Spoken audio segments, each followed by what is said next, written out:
محترم جناب عبد الباری صاحب کیلیفورنیا USA، السلام علیکم۔ ہم آپ کے ممنون ہیں کہ آپ نے ہماری ویب سائٹ پر یاد فرمایا۔ آپ کا سوال ہمیں موصول اور جواب حاضر۔ آپ نے سوال کیا کہ ایک حدیث ہے کہ جو مجھے بخاری شریف میں نہیں مل رہی، براہ کرم مجھے بتائیے کہ یہ کہاں ملے گی تاکہ میں اپنے اہل حدیث دوست کو اس کا حوالہ دے سکوں۔ حدیث کا مفہوم یہ ہے کہ ابو لہب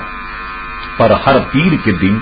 عذاب میں تخفیف ہو جاتی تھی، کیونکہ اس نے رسول اللہ صلی اللہ علیہ وسلم کی ولادت کی خوشی میں ایک لونڈی کو آزاد کیا تھا۔ اس کے علاوہ بھی بزرگان دین کی طرف سے میلاد منانے پر کوئی حوالہ دیں، کیونکہ میں ثابت کرنا چاہتا ہوں کہ میلاد منانا درست ہے۔ محترم محمد عبد الباری صاحب، دیکھیے اس حدیث کو آپ بخاری شریف کی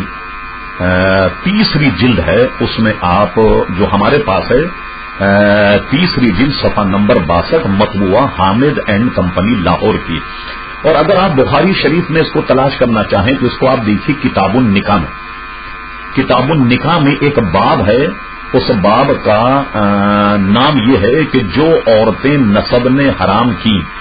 وہی رضاعت نے حرام کی، یہ باب ہے۔ تو بخاری شریف میں کتاب النکاح نکال کر اور آپ یہ باب دیکھیں کہ جو عورتیں نسب نے حرام کی، اس باب میں اگر آپ تلاش کریں گے تو آپ کو یہ حدیث مل جائے گی، اور پھر بھی اگر آپ کو نہ ملے پھر ہم اس کو اسکین کر کے انشاءاللہ آپ کو بھیجنے کے لیے ہم تیار ہیں، لیکن آپ بخاری شریف میں یہ اردو کی چھپی ہوئی ہے، اس کو حامد اینڈ کمپنی لاہور والوں نے چھاپا، جو ہمارے پاس پر موجود ہے، اس کی تیسری جلد کے صفحہ نمبر گویا صفحہ نمبر 63 پر یہ حدیث موجود ہے۔ تو یہ یاد رکھیے بخاری شریف کتاب النکاح، پوری کتاب النکاح کا جب آپ باب پڑھ لیں گے پورا تو اس میں آپ کو یہ حدیث انشاءاللہ مل جائے گی۔